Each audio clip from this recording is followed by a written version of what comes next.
Hello students, welcome back to our YouTube channel. आज हम start करने वाले हैं सर्कुलर मोशन और सेंट्रीपिटल फोर्स, ये दो दो पॉइंट्स जो ग्रेविटेशन चैप्टर में आते हैं। ओके, तो शुरू करते हैं। पहला पॉइंट है circular motion. What is mean by motion? हमें पता है कि मोशन का मतलब क्या होता है। अगर कोई ऑब्जेक्ट कंटिन्यूअसली अपनी पोजीशन चेंज कर रहा हो, मतलब एक जगह से दूसरी जगह जा रहा हो, तो हम कह सकते हैं कि वो मोशन में है। और कोई ऑब्जेक्ट अपनी पोजीशन चेंज कर चुका है तो हम कह सकते हैं कि वो मोशन में था। मोशन के अलग अलग टाइप्स होते हैं, जैसे linear motion, non linear motion, okay, random motion. अगर कोई ऑब्जेक्ट एक ही डायरेक्शन में स्ट्रेट लाइन में जा रहा हो तो हम कह सकते हैं कि वो लीनियर मोशन में है। वैसे ही सर्कुलर मोशन क्या होती है? अगर कोई ऑब्जेक्ट सेंटर के सर्कल के अराउंड रिवॉल्व हो रहा हो तो हम उसे कह सकते कि वो मोशन में है, मतलब वो अपनी पोजीशन चेंज कर रहा हो। मान लीजिए यहाँ पर कोई ऑब्जेक्ट है, ओके, और उसने रिवॉल्व होना स्टार्ट कर दिया, मतलब रोटेट होना स्टार्ट कर दिया। अब देखिए वो यहाँ पर आ गया, थोड़ी देर बाद वो यहाँ पर आ जाएगा, थोड़ी देर बाद यहाँ पर आ जाएगा और फिर अपनी जगह आ जाएगा। तो सर्कुलर मोशन में क्या होता है कि ऑब्जेक्ट जिस जगह से घूमना स्टार्ट करता है या जिस जगह से निकलता है, थोड़ी देर बाद, मतलब सर्टेन टाइम के बाद फिर उसी जगह आ जाता है। ओके, तो एग्जांपल देख लेते हैं। मान लीजिए मैं सेंटर में खड़ा हूं, ओके, और मैंने क्या किया है कि मैंने मेरे हाथ में एक स्ट्रिंग ली है या फिर कोई रस्सी ली है और उस रस्सी के दूसरे एंड को मैंने पत्थर बांध दिया, मतलब पत्थर हैंग कर दिया। क्यों? और मैं क्या कर रहा हूं, उस स्ट्रिंग का जो एक एंड है मैंने उसको मेरे हाथ में पकड़ा है और दूसरे एंड में क्या किया है, मैंने पत्थर बांध के रखा है और उसे मैं घुमा रहा हूं। तो आपने देखा होगा कि वो जो पत्थर है वो सर्कुलर मोशन में घूमता है, तो उस मोशन को हम कह सकते हैं सर्कुलर मोशन। इलेक्ट्रॉन्स न्यूक्लियस के अराउंड रिवॉल्व हो रहे होते हैं, वो कौन सी मोशन होती है? उनकी मोशन होती है सर्कुलर मोशन। एक बात ध्यान में रखिए, सर्कुलर मोशन में ऑब्जेक्ट कंटिन्यूअस अपनी डायरेक्शन चेंज कर रहा होता है, मतलब वो अपनी जो हम उसे कहते हैं दिशा बदलना। ओके, देखिए मैं यहां सेंटर में खड़ा हूं, मैंने क्या किया, स्ट्रिंग, मतलब ये मान लीजिए स्ट्रिंग है, ओके, उसे हम रस्सी भी कह सकते हैं। यहां पर वो है स्टोन। तो स्टोन क्या होता है, सर्कुलर मोशन में रोटेट हो रहा होता है। अब देख लीजिए स्टोन सर्कुलर मोशन में ही रिवॉल्व या रोटेट क्यों हो रहा है, उसका एक रीजन है। अब हमें पता है कि कोई भी ऑब्जेक्ट अगर मोशन में है तो वो मोशन में ही रहने की कोशिश करता है, according to Newton second law. अगर कोई ऑब्जेक्ट मोशन में है तो वो मोशन में ही रहने की कोशिश करता है। मतलब अगर देखिए ये कोई ऑब्जेक्ट है, इसकी स्पीड है 20 किलोमीटर पर आवर। अब अगर मैंने इस पेन को ऐसे फेंक दिया, मान लीजिए पहले इसकी स्पीड थी 20 किलोमीटर, नहीं मैं ऐसे लिख लेता हूं 10 मीटर पर सेकंड, मतलब इतनी उसकी स्पीड थी, वो एक सेकंड में 10 मीटर डिस्टेंस ट्रेवल कर सकता है, इतनी उसमें स्पीड आ गई मेरे फेंकने के बाद। अब क्या हो जाएगा, थोड़ी देर बाद पेन नीचे गिर जाएगा। क्यों? क्योंकि इस पेन पर फोर्स अप्लाई हो रहा है। फोर्स अप्लाई होने की वजह से क्या होगा, वो फोर्स कौन अप्लाई कर रहा है, वो फोर्स अर्थ अप्लाई कर रही है इस पेन पर जो मोशन में है। अब अर्थ फोर्स अप्लाई कर रही है, मतलब क्या कि अर्थ इस ऑब्जेक्ट को नीचे खींच रही है। तो हमने पहली वाली वीडियो में देखा था, अगर फोर्स अप्लाई होता है तो वेलोसिटी कम हो जाती है या स्पीड कम हो जाती है। मान लीजिए यहाँ पर उसका स्पीड था 10 मीटर पर सेकंड, यहाँ पर आने के बाद 5 मीटर पर सेकंड, कुछ देर बाद उसकी स्पीड हो जाएगी 0 मीटर पर सेकंड। किसकी? जो मैंने पेन हवा में फेंका है जोर से, उसकी स्पीड 0 मीटर पर सेकंड हो जाएगी। 0 मीटर पर सेकंड क्या कि मतलब उसकी स्पीड अब खत्म हो गई। क्यों खत्म हो गई? क्योंकि अर्थ जो है उस पर फोर्स अप्लाई कर रही है। अब देखिए इस पेन की स्पीड अभी कितनी है, 0 है, मतलब जिसकी स्पीड 0 है वो जल्दी नीचे गिर जाएगा। ओके, और जब स्पीड 0 होती है तो ऑब्जेक्ट जल्दी नीचे गिर जाता है, क्योंकि अर्थ उसे जल्दी अट्रैक्ट कर लेती है। तो मैंने जिस पेन को 10 मीटर पर सेकंड की स्पीड से फेंका, उस पर फोर्स अप्लाई हुआ, इसलिए उसकी वेलोसिटी कम हो गई और वो नीचे गिर गया। अगर इस पर फोर्स अप्लाई नहीं होता, मान लीजिए ये पेन मोशन में है, उसकी स्पीड 10 मीटर पर सेकंड है, उस पर अगर फोर्स अप्लाई नहीं होता तो उसकी स्पीड कम नहीं होती, और अगर स्पीड नहीं कम होती तो वो पेन लीनियर मोशन में मतलब स्ट्रेट डायरेक्शन में ही जाता रहता जब तक उसकी स्पीड जीरो नहीं होती। और स्पीड जीरो तो नहीं होगी अगर इस पर फोर्स अप्लाई नहीं हो रहा है अर्थ का, कोई भी फोर्स, एयर का रेजिस्टिव फोर्स, कोई भी फोर्स अगर अप्लाई नहीं हो रहा है तो इसकी स्पीड कम नहीं होगी, ये लीनियर मोशन में ही स्ट्रेट चला जाएगा, जाता ही रहेगा। वही है न्यूटन का फर्स्ट लॉ। अगर कोई ऑब्जेक्ट मोशन में है या फिर रेस्ट में है, अब हम मोशन में लेते हैं, अगर कोई ऑब्जेक्ट मोशन में है तो वो ऑब्जेक्ट मोशन में ही रहेगा जब तक उस पर कोई बाहर का फोर्स, अनबैलेंस फोर्स अप्लाई नहीं हो रहा होता है। और जब तक फोर्स अप्लाई नहीं होगा, इस पेन की या इस ऑब्जेक्ट की स्पीड कम नहीं होगी, और स्पीड कम नहीं होगी तो डायरेक्शन चेंज नहीं होगी।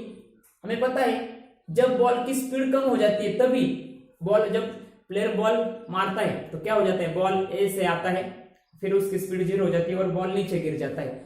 मतलब जो बॉल ऊपर जा रहा था उसकी डायरेक्शन क्या हो गई, चेंज हो गई। किसकी वजह से, स्पीड कम होने की वजह से। स्पीड क्यों कम हुआ, क्योंकि उस पर फोर्स अप्लाई हुआ। अगर फोर्स अप्लाई नहीं होता तो जो गेंद है, जो बॉल जिसकी स्पीड ज्यादा है, बैट्समैन ने बॉल को मारा तो बॉल क्या हो जाएगा, आसमान में चला जाएगा जब तक उसकी स्पीड जीरो नहीं होती। तो अब देखिए, स्ट्रिंग के दूसरे एंड को मैंने स्टोन से बांध के रखा है, स्टोन पर फोर्स अप्लाई हो रहा है। अब ये जो स्टोन है वो डायरेक्शन चेंज कर रहा है, क्योंकि देखिए अब मान लीजिए मैं उसको घुमा रहा हूं तो उसकी स्पीड है, मान लीजिए जितनी उसकी स्पीड है उतनी होनी चाहिए। अब मैंने क्या कहा कि जब तक स्पीड सेम है और फोर्स अप्लाई नहीं हो रहा है तो ऑब्जेक्ट लीनियर मोशन में जाने की कोशिश करता है।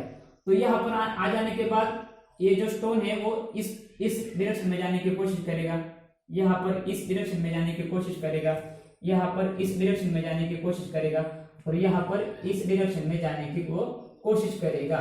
लेकिन ऐसा तो होता नहीं, क्योंकि मैंने क्या किया है, उसे स्ट्रिंग के साथ बांध के रखा है।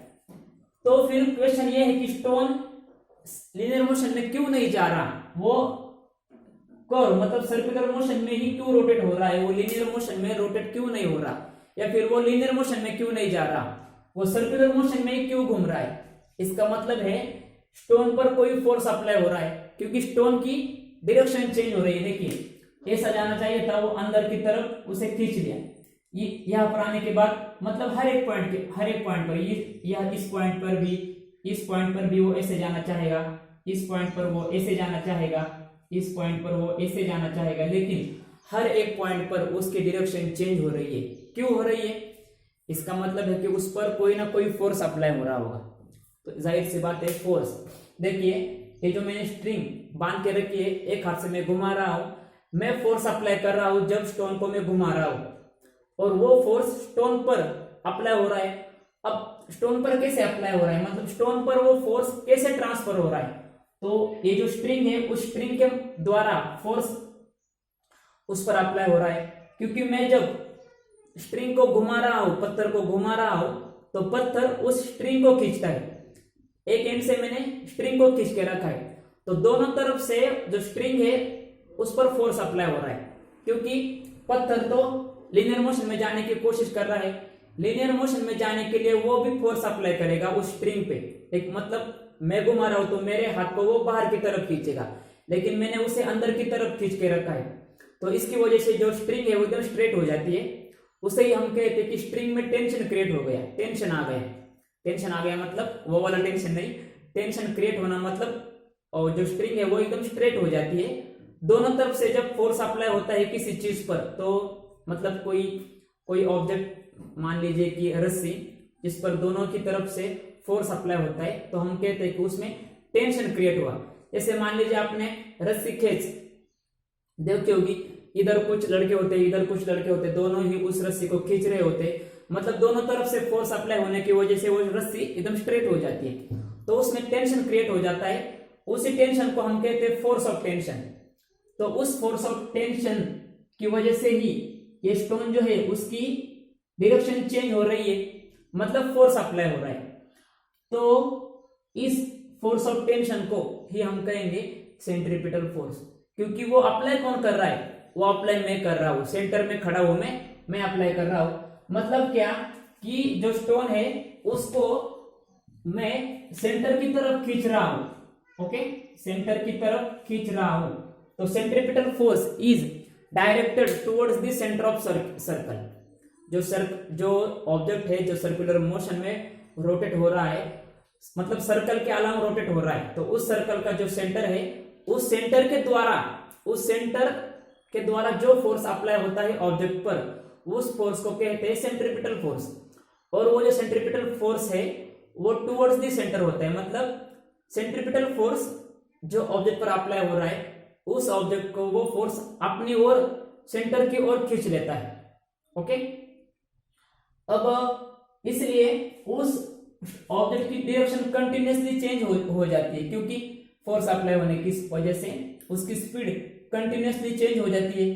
कंटिन्यूअसली चेंज स्पीड हो जाने की वजह से उसकी डायरेक्शन भी चेंज हो जाती है। लेकिन एवरेज स्पीड तो एक ही होती है, तो हमें ऐसा महसूस नहीं होता कि मतलब मून अगर अर्थ के अराउंड रोटेट हो रहा है तो मून की स्पीड कंटिन्यूअसली चेंज हो जाती है, क्योंकि हर एक पॉइंट पर, लेकिन वो पॉइंट बहुत ही पास होंगे, तो हमें ऐसा लगेगा कि उसकी स्पीड जो है वो कांस्टेंट है, ओके, मतलब एवरेज स्पीड जो है वो कांस्टेंट ही होती है। अब दूसरा एग्जांपल देख लेते हैं। मान लीजिए यहां पर है मून, ओके। अब हमें पता है कि मून जो है वो अर्थ के अराउंड रोटेट होता है या फिर रिवॉल्व हो रहा होता है। अब देख लीजिए, इसका मतलब क्या कि अर्थ भी मून पर कोई फोर्स अप्लाई कर रही है, ओके। अर्थ हमारे से मान लीजिए अर्थ सेंटर में है, मतलब क्या, अर्थ इज द सेंटर, उसके अराउंड मून रिवॉल्व हो रहा है सर्कुलर मोशन में। इसका मतलब क्या कि मून पर भी फोर्स अप्लाई हो रहा है, मून पर अर्थ फोर्स अप्लाई कर रही है, और वो फोर्स कौन सा होता है, वही होता है सेंट्रीपिटल फोर्स। क्योंकि अर्थ मून पर ग्रेविटेशन फोर्स अप्लाई करती है, उसकी वजह से मून रिवॉल्व हो रहा होता है सर्कुलर मोशन में।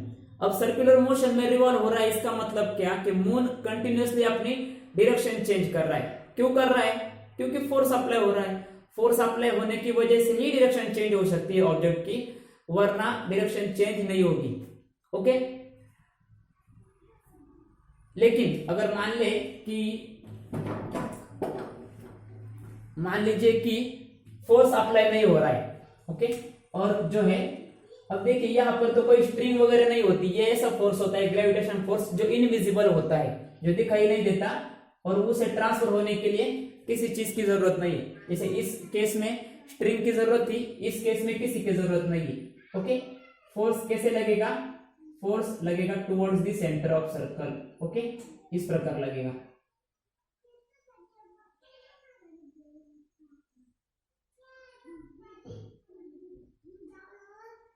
ये है हमारी अर्थ सेंटर में, तो मून की डायरेक्शन क्या होगी, मून ऐसे जाना चाहेगा, स्ट्रेट मोशन में, स्ट्रेट लीनियर मोशन में जाना चाहेगा, लेकिन वो जाता नहीं, क्योंकि फोर्स लगने की वजह से मून की डायरेक्शन चेंज हो रही है।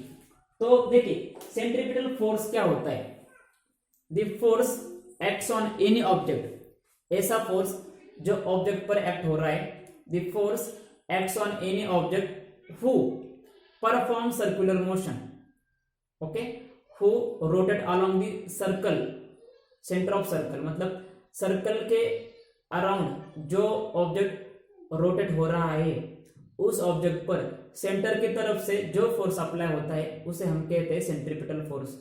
फिर से एक बार, the force acts on any object, the force acts on any object moving along a centre of circle, okay, and this force directed toward the centre of circle is called as centripetal force.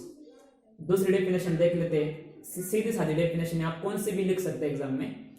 The force which is responsible for circular motion of a particle is called as centripetal force. तीसरी definition देख लेते हैं, the force acts on object who perform action object who perform circular motion is called as centripetal force. Okay, तो ये हो गई definition. अब दूसरी देखिए, without centripetal force circular motion do not perform. Centripetal force अगर नहीं होगा तो पार्टिकल सर्कुलर मोशन में रिवॉल्व नहीं होगा या फिर रोटेट नहीं होगा। मतलब सर्कुलर मोशन ही नहीं होगी अगर सेंट्रिपिटल फोर्स नहीं होगा तो। दूसरी चीज, तीसरी चीज, centripetal force acts towards the centre of circle. Centripetal force जो है वो always acts towards the centre of circle, मतलब सेंटर की तरफ से ही फोर्स लगेगा, सेंटर की तरफ ऑब्जेक्ट को खींचा जाएगा। ओके, और जो फोर्थ है वो क्या है देखिए, वो है without centripetal force is responsible for circular motion. अगर कोई ऑब्जेक्ट सर्कुलर मोशन में रिवॉल्व हो रहा है या रोटेट हो रहा है, इसका रीजन क्या है कि उस पर सेंट्रिपिटल फोर्स अप्लाई हो रहा है। ओके, कुछ एग्जांपल देख लेते हैं। एग्जांपल्स क्या है देखिए, मून पर अर्थ जो फोर्स अप्लाई कर रही है वो है सेंट्रिपिटल फोर्स, क्योंकि अर्थ सेंटर में है, मून उसके अराउंड सर्कुलर मोशन में रोटेट हो रहा है।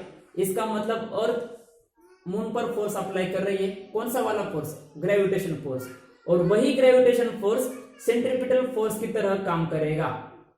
ओके, दूसरा एग्जांपल देख लेते हैं। इलेक्ट्रॉन्स न्यूक्लियस के अराउंड रिवॉल्व हो रहे होते हैं, क्योंकि न्यूक्लियस में पॉजिटिव चार्ज होता है, न्यूक्लियस में पॉजिटिव चार्ज होता है प्रोटॉन्स पर, और जो इलेक्ट्रॉन्स होते हैं उन पर नेगेटिव चार्ज होता है।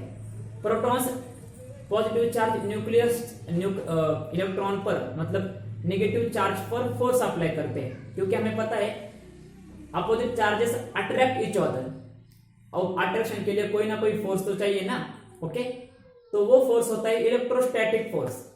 तो वही इलेक्ट्रोस्टैटिक फोर्स सेंट्रिपिटल फोर्स की तरह काम करेगा, और उसी सेंट्रिपिटल फोर्स की वजह से इलेक्ट्रॉन्स सर्कुलर मोशन में न्यूक्लियस के अराउंड रिवॉल्व हो रहे हैं।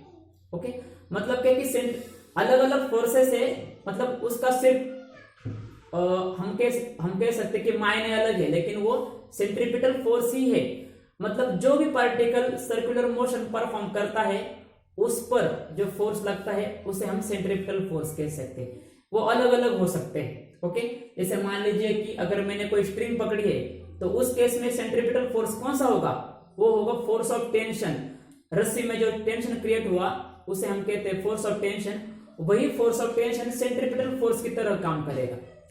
अब मून अर्थ के अराउंड रिवॉल्व हो रहा है, तो उस केस में क्या होगा, उस केस में ग्रेविटेशन फोर्स सेंट्रिपिटल फोर्स की तरह काम करेगा। ओके,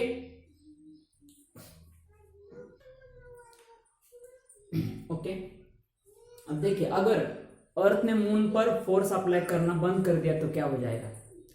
मून की वेलोसिटी कम नहीं होगी, मून की खुद की अपनी एक वेलोसिटी है, मून जिस वेलोसिटी से घूम रहा है। ओके, अगर अर्थ ने उस पर फोर्स अप्लाई करना बंद कर दिया, मान लीजिए कि मून की जो वेलोसिटी है जितनी, मतलब जीरो तो नहीं होगी। ओके, तो उसकी वेलोसिटी कम नहीं होगी, क्योंकि अब फोर्स अप्लाई नहीं हो रहा है, अर्थ फोर्स अप्लाई नहीं कर रही है, तो वेलोसिटी कम नहीं होगी।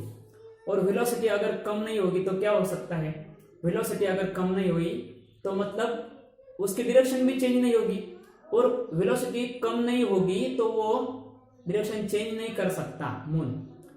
वेलोसिटी होने की वजह से वो लीनियर मोशन में स्पेस में चला जाएगा, वो सर्कुलर मोशन में रिवॉल्व नहीं होगा अर्थ के अराउंड। लेकिन ऐसा तो होगा नहीं कि अब अर्थ फोर्स लगाना बंद कर दे, ऐसा तो होगा नहीं। अगर ऐसा हो गया तो मून जो है वो बहुत दूर चला जाएगा, क्योंकि उसके पास वेलोसिटी है, और वेलोसिटी कम नहीं हो रही क्योंकि अब अर्थ ने फोर्स अगर अप्लाई करना बंद कर दिया तो।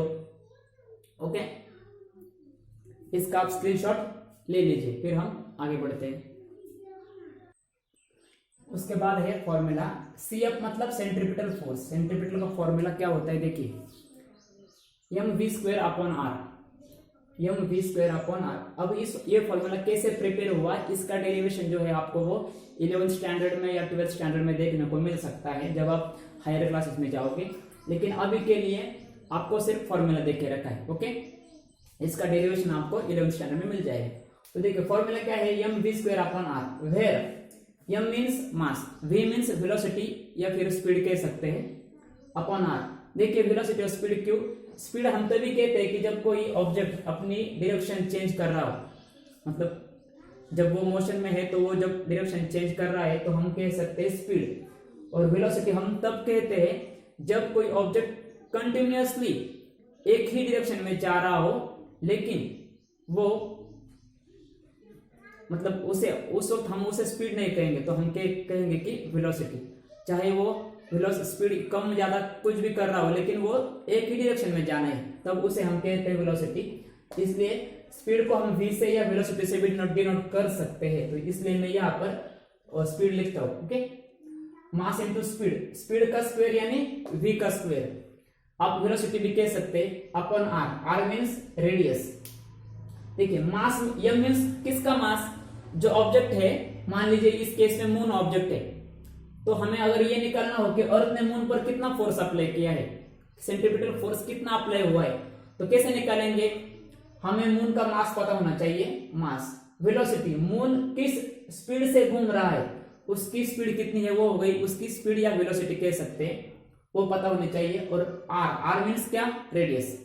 मतलब जो ऑब्जेक्ट सर्कुलर मोशन में घूम रहा है या रिवॉल्व हो रहा है, उसका सेंटर से डिस्टेंस कितना है, उसका सेंटर से डिस्टेंस कितना है, ओके, उसका सेंटर से डिस्टेंस कितना है, वही हो गई रेडियस। क्योंकि सेंटर से अगर कोई पार्टिकल या ऑब्जेक्ट सर्कुलर मोशन में रोटेट हो रहा है या फिर रिवॉल्व हो रहा है, तो उसका सेंटर से डिस्टेंस क्या हो गया, उसकी रेडियस हो गई। ओके, तो radius r means radius, distance of object from centre. तो ये है फॉर्मूला सेंट्रीपिटल फोर्स का। इस फॉर्मूला का यूज करके आप फोर्स निकाल सकते हैं कि अगर कोई पार्टिकल सर्कुलर मोशन परफॉर्म कर रहा है तो उस पार्टिकल पर सेंटर की तरफ से कितना फोर्स अप्लाई हो रहा है, उसको हम इस फॉर्मूले से निकाल सकते हैं। ओके, तो आज की वीडियो में इतना ही, मिलते हैं आपसे अगले वीडियो में। अगले वीडियो में हम केपलर्स के लॉज पढ़ेंगे और यूनिवर्सल लॉ ऑफ ग्रेविटेशन। अगर ये वीडियो आपको पसंद आ गया हो तो इस वीडियो को लाइक कीजिए, अपने दोस्तों में शेयर कीजिए ताकि उनको भी फायदा हो जाए। और अगर आपको इस वीडियो में कोई डाउट है या फिर आपके कुछ डाउट्स है तो आप मुझे कमेंट में बता सकते हैं। और वीडियो अच्छी लगी तो कमेंट भी करना, और आप हमारे चैनल को सब्सक्राइब कर लीजिए और बेल आइकन को भी प्रेस कीजिए ताकि आपको आने वाले वीडियोस का नोटिफिकेशन मिल जाए। तो मिलते हैं अगली वीडियो में, तब तक के लिए गुड बाय, थैंक यू। जाता बाबा।